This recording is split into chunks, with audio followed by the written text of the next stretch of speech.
성부와 성자와 성령의 이름으로 아멘. 하늘을 우러러.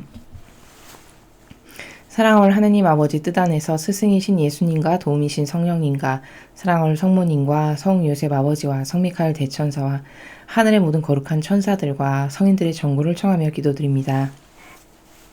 사랑을 아버지, 그리고 저희의 전부이신 예수님과 성령님과 어머니, 오늘도 온 인류가 아버지를 알아보지 못하고 깨닫지 못해서 마땅히 자녀된 도리요, 피조물된 도리로서 아버지께 드려야 하지만 올바르게 드리지 못한 그들이 다 하지 못한 사랑, 그리고 감사와 찬미, 영광과 흠숭, 아버지만이 받으셔야 될 권리, 다양한 이 모든 속성들을 저희 사명과 저희 제자들과 저희 십자가 사도직이 역겨운 저희의 자아 안에서가 아니고 예수님과 어머니의 하나 되신 완벽하신 성심 안에서 아버지께 모두 봉헌드립니다.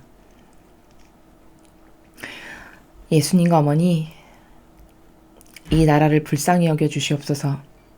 예수님과 어머니 아니시면 정말 희망 없는 가련하고도 가련한 나라가 되었습니다.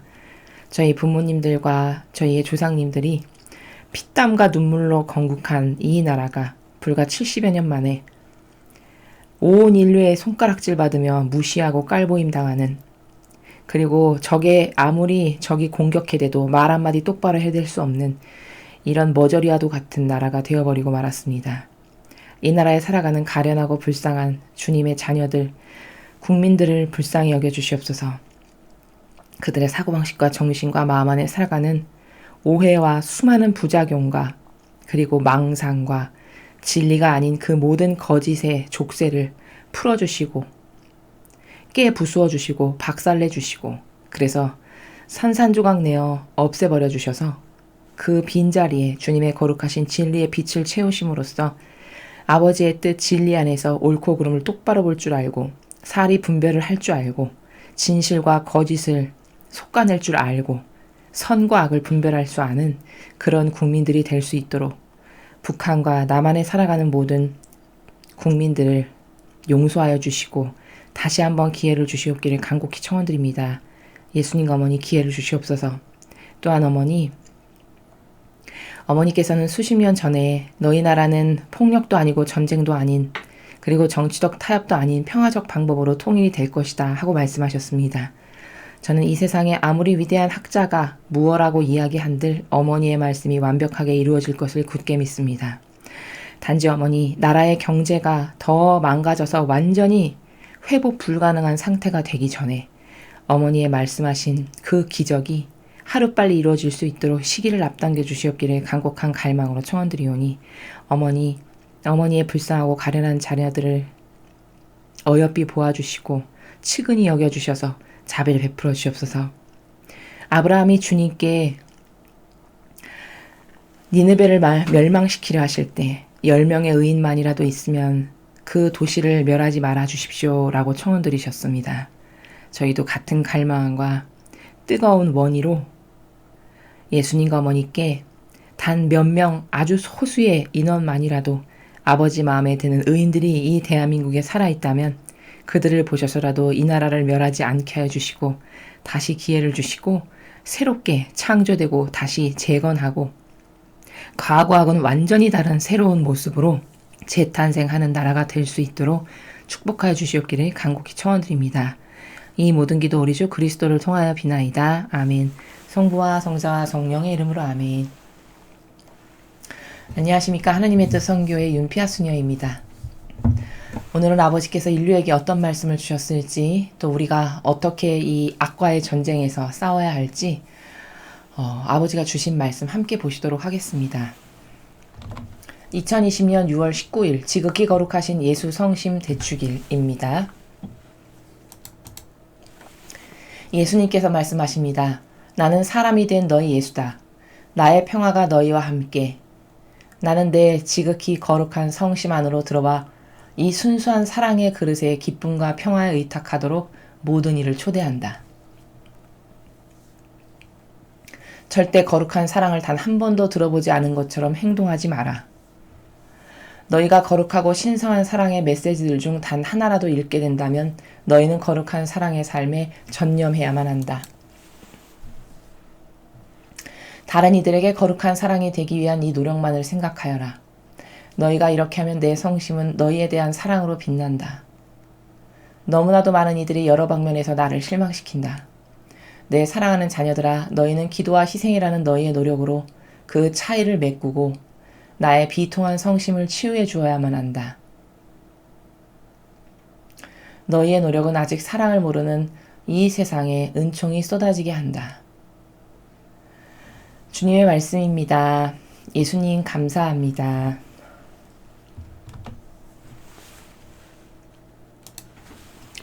자, 오늘 메시지는 지극히 거룩하신 예수 성심 대축일 날 주신 메시지십니다. 그 복음 해설을 할 때 성심이 뭔지, 예수님의 성심을 기념하는 대축일은 왜 있는 건지, 우리도 이 성심에 하나 된다라는 것은 어떻게 하는 것인지, 이런 것에 대한 원리와 관점에 대해서 아주 상세히 설명을 드렸습니다. 성심이 무엇인지에 대해서 알고 싶으시면, 그게 궁금하시면 19일 복음 해설을 여러분이 다시 되돌아가셔서 먼저 들으실 것을 권고드립니다. 자, 오늘은 늘 아버지께서 말씀하셨는데 오늘 예수님께서 말씀을 하셨어요. 왜냐하면 성심 대축이시니까 특별히 방문을 하신 거죠. 나의 평화가 너희와 함께, 예수님께서 돌아가셨고 부활하셔서 제자들한테 나타나셨을 때 첫 번째로 하신 인사가 평화가 너희와 함께, 이렇게 하셨습니다. 자, 그럼 도대체 저 인사의 의미가 뭘까? 평화가 너희와 함께 있기를. 자, 여러분, 저 평화라는 것은 다른 강의에서도 많이 말씀드렸죠.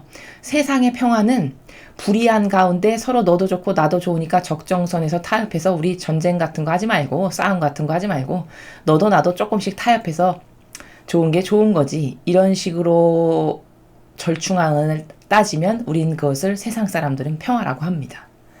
그렇지만 신적인 질서의 나라에서는, 영적인 세계에서는 평화라는 것은 전혀 그것과는 별개의 단어입니다.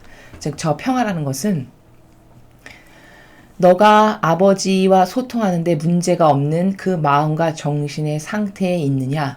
만약 그게 없다면 나는 아버지와 완전히 한뜻 한마음 한정신으로 완전히 용해되었으니 나 아버지의 마음이 곧 내 마음이고 아버지의 정신이 곧 내 정신이고 아버지의 모든 의 중에 갖고 계신 뜻이 다 나의 것이거든. 그러니 너는 나와 하나 돼서, 나와 용해돼서 소통하는데 문제가 없게 되는 바로 그런 상태. 즉, 평화라는 것은 근본적으로 하느님 아버지와 우리 사이에 영적으로, 영혼이 어떤 거기에 뭐 의구심이 있거나 하느님을 절대성으로 믿질 못하거나 믿음이 희박하거나 하느님을 사랑하지 않거나 어떤 이런 장애물이 하나도 없는 상태. 그래서 하느님과 우리와의 관계성 가운데서 뿌연 안개라고는 찾아볼 수 없는 투명한 맑음 자체인 그 상태. 소통이 바로바로 되는 이런 상태. 이게 평화입니다. 그런 평화가 없다면 내가 그런 평화를 너희에게 주마 하는 바로 이런 인사세요. 그런 평화가 너희와 함께 있기를. 엄청 축복으로 가득한 인사이신 거죠. 사실은. 그런 인사를 하셨고, 나는 내 지극히 거룩한 성심 안으로 들어와 이 순수한 사랑의 그릇에 기쁨과 평화에 의탁하도록 모든 이를 초대한다. 자, 오늘은 성심 대축일이세요. 그래서 예수님의 거룩한 성심, 즉 아버지와 완전히 하나 되어 용해된 그 정점을 찍어서 입증시켜드렸던 어떤 것으로? 우리를 위한 철저하고 처절한 배상과 보속으로 완전히 입증을 시켜드렸고 그 희생의 극치점을 보여드림으로써 아버지와 용해되고 하나된 예수님의 그 거룩하신 성심, 그 안으로 온 인류를 초대하신대요. 그 성심 안으로 모든 인류가 들어오기를. 그래서 기쁨과 평화에 의탁하도록, 자, 저 기쁨과 평화에 의탁하도록 모든 이를 초대한다는 건 어떤 나라냐면, 여러분 이렇게 매일 진리를 듣고 배우시잖아요. 이 변함없는 진실과 이 참된 진실과 사실이라는 나라를 매일 접하시고 매일 배우고 계시죠. 바로 여러분께서 매일 접하시고 매일 배우고 있는 이 진리의 나라, 거기에 있을 때만 기쁨과 평화가 넘치잖아요. 영혼이. 바로 그 나라에서 너네가 살아갈 수 있도록 그 나라가 바로 내 성심에 있는 나라인데 그런 나라에서 너희의 영혼이 안식을 누리면서 살아갈 수 있도록 나는 전 인류의 모든 이들을 그 나라로 오라고 초대한다. 이런 말씀이십니다. 절대 거룩한 사랑을 단 한 번도 들어보지 않은 것처럼 행동하지 마라. 여러분 이렇게 메시지를 들으셨잖아요. 그럼 여러분은 거룩한 사랑을 저는 들어보지도 못했는데요. 이렇게는 절대 죽고 나서 천상에 갔을 때 절대 말 못합니다. 하느님이 너 그때 이런 강의를 통해서 나의 메시지를 들었지 않니?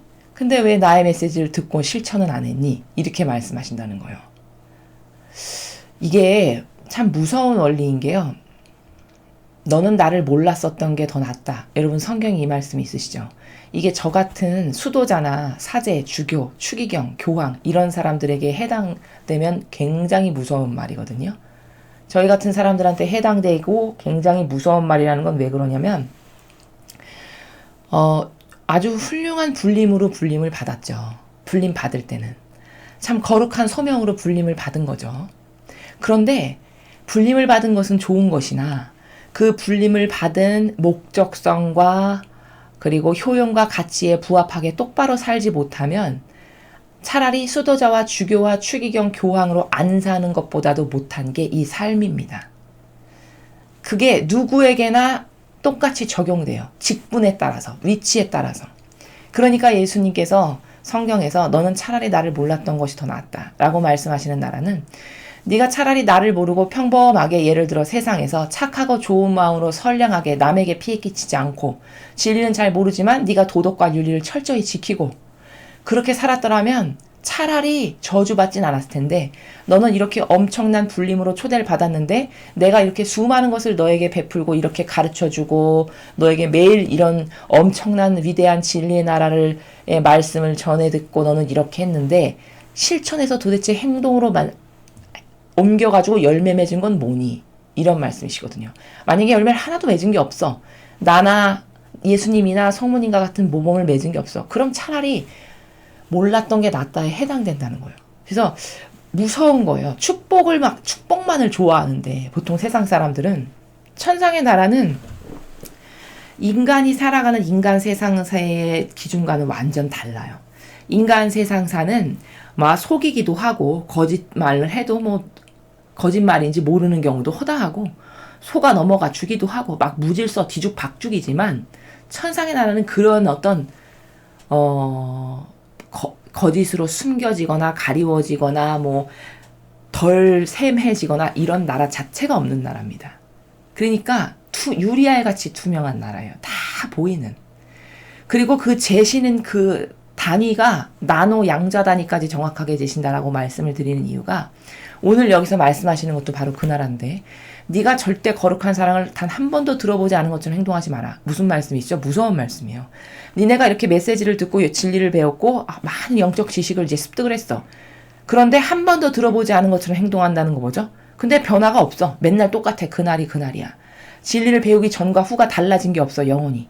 네가 더 사랑하지 못할 사람도 끌어안아서 너의 가족을 너에게 힘들게 하는 너의 가족을 끌어안아서 그를 아버지께로 인도한 어떤 이런 열매가 있길 하니 아니면 네 자신의 자아를 죽여서 네가 아버지 뜻만을 따르는 사람으로 변화되길 했니? 어떤 이런 구체적 열매가 있어야 되잖아요.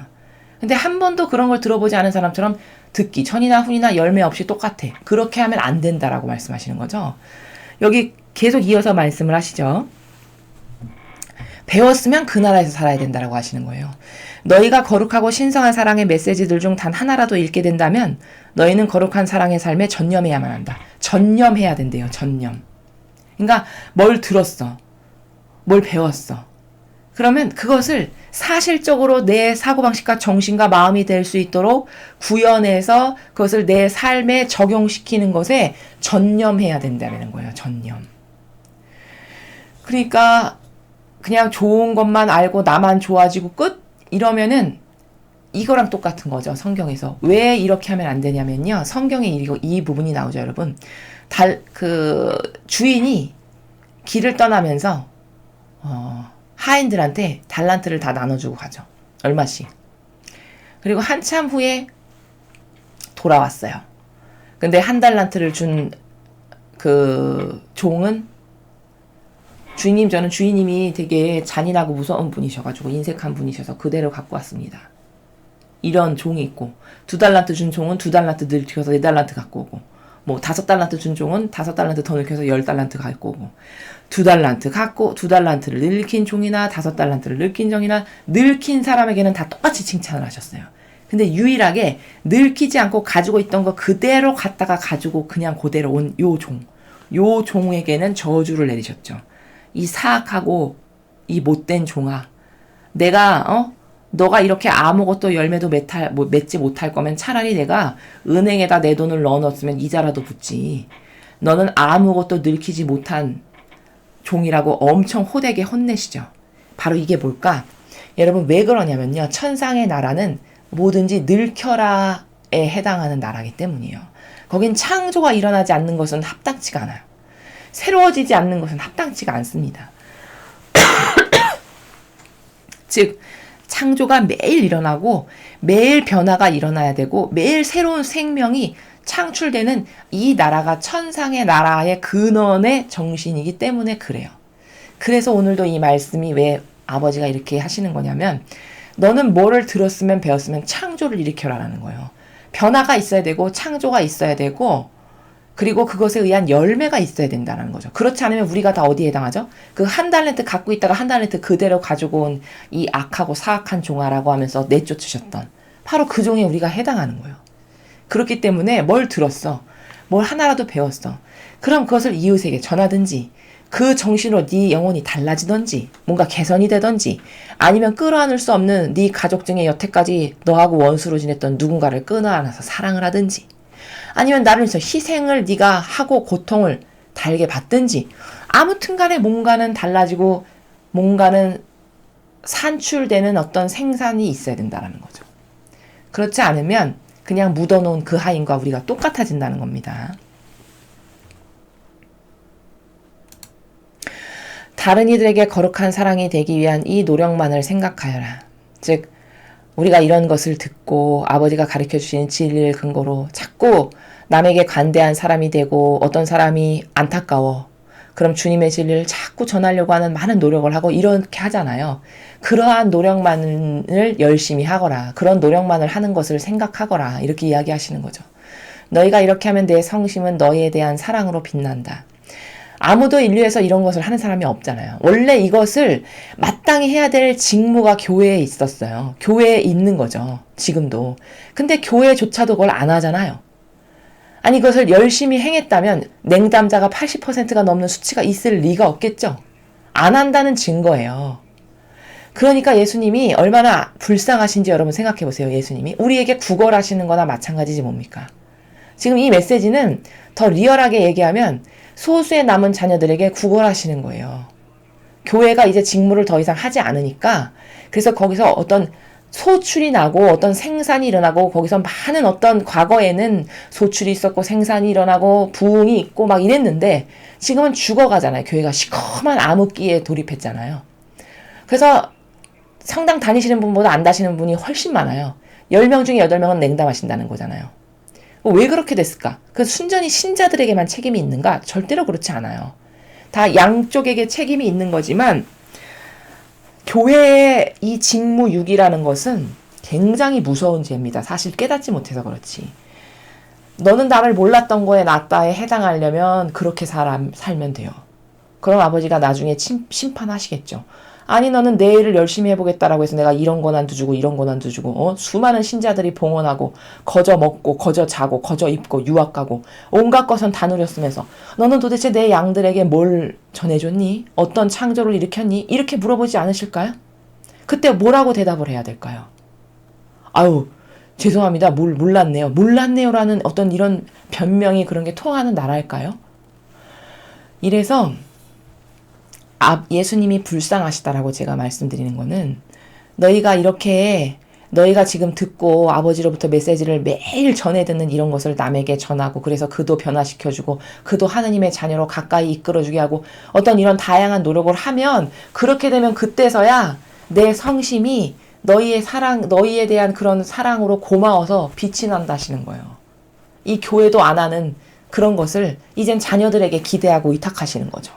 교회엔 더 이상 기대하고 의탁하실 게 없으시니까 소수의 남은 자녀들에게 직접 말씀하시는 거라는 거죠. 너무나도 많은 이들이 여러 방면에서 나를 실망시킨다. 저 너무나도 많은 이들에 누가 들어갈까요, 여러분? 교회의 많은 지도자와 리더들이 다 여기 들어가는 겁니다. 너무나도 많은 이들이 여러 방면에서 나를 실망시킨다. 이 대상이 누굴까? 세상 사람일까요? 예수님을 알지도 모르는, 아니 여러분, 실망이라는 것은 예를 들어 부모가 자녀에게 실망한다는 것은 옆집 자녀에게 실망할까요? 기대하는 게 있을 때 실망이라는 단어를 쓰는 거죠. 아, 옆집 내 자식도 아닌 옆집 아이에게 실망하진 않습니다. 실망이라는 것은 내 자식에게 하는 거예요. 왜? 기대하는 바가 있으니까. 사랑으로 관계성이 맺어진 사이니까. 그러니까 실망이라는 단어를 쓰는 거죠. 마찬가지로 예수님께서 여기 실망이라는 단어를 쓰셨다는 나라 자체가 뭘까? 교회에 수많은 지도자가 있고 그렇게 많은 리더가 있고 그렇게 많은 성소가 있어가지고 차고 넘치는데 성소가. 근데 아무도 똑바로 아버지 뜻을 전하는 자가 없어서 내 자녀들이 저렇게 다 죽어가니 얼마나 가슴이 아프시겠어요. 그들이 나를 실망시킨다라고 말씀하시는 거예요, 사실은. 내 사랑하는 자녀들아, 너희는 기도와 희생이라는 너희의 노력으로 그 차이를 메꾸고 나의 비통한 성심을 취해 주어야만 한다.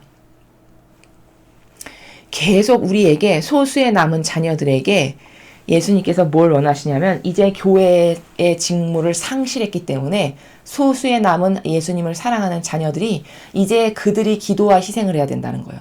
그들이 기도를 하고 그들이 희생을 사랑하고 그들이 고통받기를 갈망하고 사랑해서 전 인류에서 아무에게서도 받지 못하시는 그 씁쓸하신 예수님의 성심, 아무도 그 예수님의 성심에 위로드리거나 거기에 감사와 찬미를 드리거나 수많은 그 갈갈이 찢어지신 성심에 사랑의 입맞춤을 드리거나 이런 걸 어디에서도 기대할 수가 없는 이 마지막 시대에 이제 남은 소수의 자녀들만이라도 너희만이라도 나의 이 성심을 위해서 아버지의 뜻이 이루어지기를 갈망해서 기도하고 세상에 날뛰는 악을 아버지가 어서 빨리 소멸시켜 주십사 갈망하면서 희생을 대신 바치고 고통을 사랑하고 이런 노력을 해서 이 수많은 차이, 아무도 하지 않는 이 차이를 이제 너희가 메꿔주고 그래서 아무도 올바르게 내 성심에 반영하지 못하는, 그래서 내 성심이 갈갈이 찢어진 이 비통한 마음을 너희의 이런 사랑과 기도와 희생과 고통으로써 나를 치유해 줘야만 한단다 라고 이렇게 얘기하시는 거가 얼마나 불쌍하십니까? 그렇잖아요. 올바르게 하지 못하니까 우리들에게까지 마치 애원하시고 구걸하시는 마음으로 이야기하시는 예수님의 성심이 안타깝고 안 되셨죠.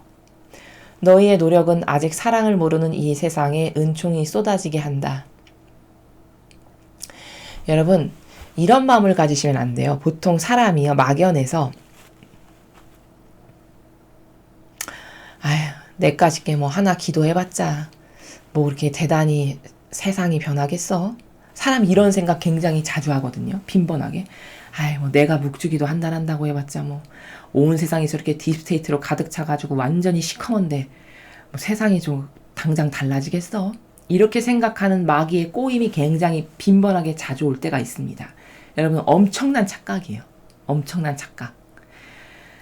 우리는 이 기도의 효용과 가치라는 것이 눈에 보이는 유물론적인 나라에서 행해지는 게 아니기 때문에 그 기도의 효용과 가치를 감히 가늠할 수가 없어요. 근데 여러분이 이런 것에 대해서 좀 리얼하게 와닿고 싶으시면은 그 묵주기도의 비밀인가? 라는 책이 있거든요. 그리고 성모님의 그 묵주기도를 통해서 기적이 일어난 그 사실적 체험들을 기술한 책이 서점에 가시면 많이 있습니다. 그런 책을 하나 사서 한 권 사셔서 그 책을 한번 읽어보세요.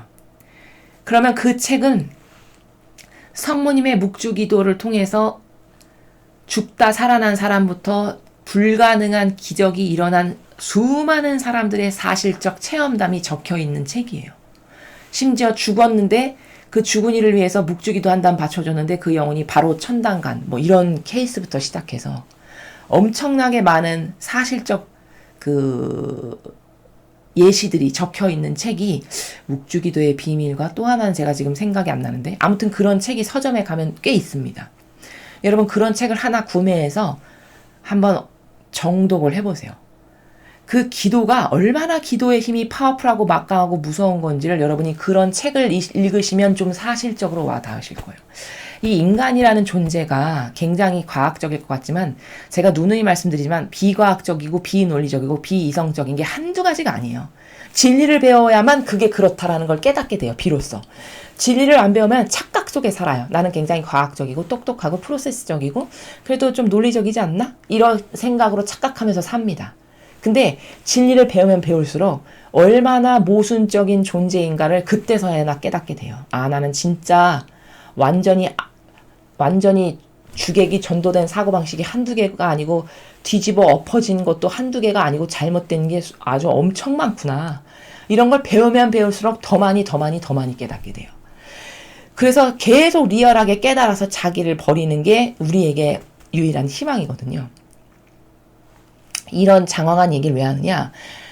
이렇게 인간은 과학적이고 논리적이고 지성적이고 이성적이고 합리적일 것 같지만 절대 그렇지 않다는 거예요.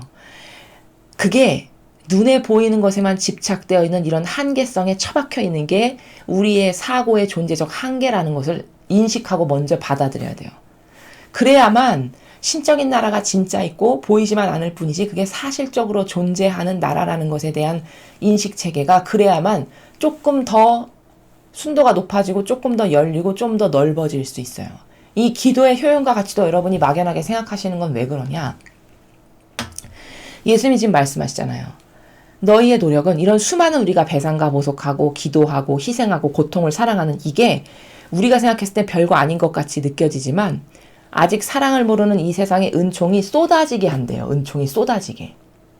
그럼 아직 사랑을 모르는 이 세상이라는 건 뭘까? 거룩한 사랑이 뭔지를 모르잖아요. 세상이. 그리고 육적이고 말초적이고 오감을 충족시켜주고 그저 친절하고 자비만 있으면 사랑이라고 생각하는 게 이 세상의 사람들의 사랑의 수준이잖아요. 그럼 그 사랑의 비전이 있을까요? 없을까요? 그 사랑은 비전이 없을 수밖에 없어요. 왜? 그것은 육적인 한계성에 갇힌 사랑이기 때문에 그 육적 한계성은 무수히 아름다운 창조를 일으키기는커녕 매일 비참한 패망밖에는 바라볼 수 없는 게 육적인 나라예요.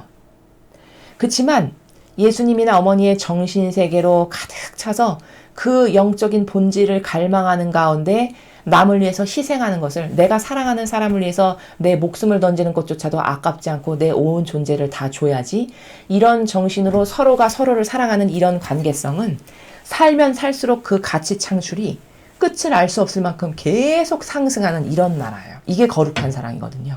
그럼 아버지는 연인을 만나서 부부의 생활을 할 수 있게끔 하시고 이런 창조하실 때 바로 이런 사랑을 하라고 창조하신 거거든요. 천상을 닮은 이런 사랑. 그 부부가 하느님 아버지의 뜻이라고 하는 이 중심값을 갖고 각자의 위치에서 아버지를 사랑하는 마음으로 서로가 서로를 사랑하고 서로를 위해서 희생하고 헌신하는 것을 기쁨으로 여기는 이런 존재의 사랑으로서 살아가라 라고 해서 남과 여를 만드신 거고 가정생활을 그렇게 하게 하신 거고 그 가정생활에 너무 아름다운 극치의 모범이 바로 예수님과 어머니와 요셉 성인이 살아가셨던 그 성가정이 바로 그랬어요. 거기 요셉 성인과 성모님의 사랑을 보면 정말 아름다워요. 한두 가지만 말할 수가 한두 가지 아름다운 속성을 꼽을 수 있는 게 아니라 수십 개 수백 개를 꼽을 만큼 아름다워요. 그러니까 말 한마디 한마디가 다 매력과 고결함으로 넘치고요. 서로가 서로에 대한 그 애틋함과 서로를 존중하는 그 정신과 서로에게서 희생을 줌으로써 기쁨을 느끼는 이 아름다움과 고결함과 이런 무수히 많은 나라의 사랑의 아름다움을 요셉 성인과 어머니의 그 두 분의 가정생활을 통해서 우리가 볼 수 있는 거거든요. 그래서 제가 가정생활을 하시는 분들에게는 반드시 추천하는 책이 뭐냐면 하느님이시여 사람이신 그리스도의 시라는 책이 있습니다. 좀 길죠. 다시 하느님이시여 사람이신 그리스도의 시. 그 책 1권을 보세요. 그 책 1권을 보시면 거기 요셉 성인과 성모님께서 어떻게 서로 사랑하셨는지 어떻게 성가정을 이루고 사셨는지가 너무 상세하게 잘 나와요. 저는 반드시 결혼하시기 전에 연인분들도 그리고 지금 결혼생활을 하시는 부부분들도 반드시 그 책을 읽으시라고 진짜 권고하고 싶어요. 그래서 신적인 사랑이 뭔지 좀 배우고 어디가 우리는 잘못됐는지를 좀 깨닫고 발견하고 어디가 지금 썩었고 어디가 신적이지 않고 어떤 게 진리에서 벗어났기 때문에 매일 싸우고 사는가, 왜 원수로 지내는가, 이것을 좀 그 책을 통해서 발견하고 그것을 고쳐서 버릴 건 버리고 새롭게 할 건 새롭게 하고 이렇게 해서 그 아름다운 고결한 사랑의 나라로 서로가 살아간다면 인류의 모든 가정이 그렇게 살아간다고 생각해 보세요. 얼마나 아름다울까 세상이. 그렇죠. 교회는 바로 이런 걸 가르쳐야 돼요. 이런 걸 전파해야 되고요. 이런 사실을 자꾸 신자들에게 주지시키시고 알려드려야 돼요. 아니 알아야 살 거 아닙니까? 알아야 구현을 할 거잖아요. 그렇죠? 이런 것을 안 하는 게 직무유기라고 제가 매일 말씀을 드리는 거예요. 그래서 이 기도의 엄청난 은총을 우리의 이 막연하고 맨날 피상적이고 그저 그날 맨날 그날인 다람쥐 쳇바퀴 돌듯이 이런 정신의 사고방식에서는 예수님 말씀하시는 이런 효용과 가치를 절대 깨달을 수가 없어요. 그러니까 오죽하면 깨달을 수가 없으니까 묵주기도를 통해서 은총받은 사람들이 어떤 은총이 도대체 있었는지를 좀 읽고 그게 진실이니까 이게 진실이구나. 그것을 통해서 좀 깨닫고 가정생활에서의 거룩한 사랑도 뭔지 와닿지 않는다면 잘 구현이 안 된다면 그 책을 보고 두 분의 모범을 통해서 그것을 보고 배워서 나에게 적용시키는 이런 루스프리메이션을 계속 지속적으로 발전적으로 해서 모두가 다 아버지 뜻 안에서 행복하게 살아갈 수 있는 이런 삶을 이 대한민국에 살아가는 우리 국민들부터 제가 사랑하는 저의 조국이니까 이 국민들부터 그리고 우파의 미국의 그 많은 트럼프 대통령을 중심으로 아버지 뜻을 행하기를 원하는 그 분들을 중심으로 이렇게 이게 번져나가고 퍼져나가야 된다는 거거든요. 그래서 오늘 이 예수님의 성심 대축일을 맞이해서 예수님께서는 그 안타까운 인류, 더 이상 고통과 희생과 이런 것은 바치는 사람을 거의 찾아볼 수가 없고 그것을 하라고 권고하지도 않고 병든 자비나 맨날 가르쳐서 사랑이 뭔지도 모르고 서로 죽어가게 만드는 이런 비참한 인류에게 예수님께서 이제 소수에 남은 자녀들만이라도 나의 뜻을 대신 나를 대신해서 좀 고통을 사랑하고 희생을 사랑하고 인류를 위해서 너의 십자가를 좀 대신 짊어지고 그것을 통해서 그 에너지를 통해서 인류를 구원할 수 있는 그런 우리들이 되기를 바라셔서 이런 메시지를 오늘 주신 겁니다. 여러분 희생과 고통을 두려운 것으로 여기시는 것은 여러분에게 마귀가 오해를 불러 일어났기 때문이에요. 사실 희생과 고통은요. 두려워야 될 게 아니고 싫고 귀찮은 게 아니고 굉장히 기쁨으로 해야 되는 겁니다. 기쁨으로. 왜냐? 그 희생과 고통만이 여러분이 부자 되시는 길이에요. 본질적으로 영혼이.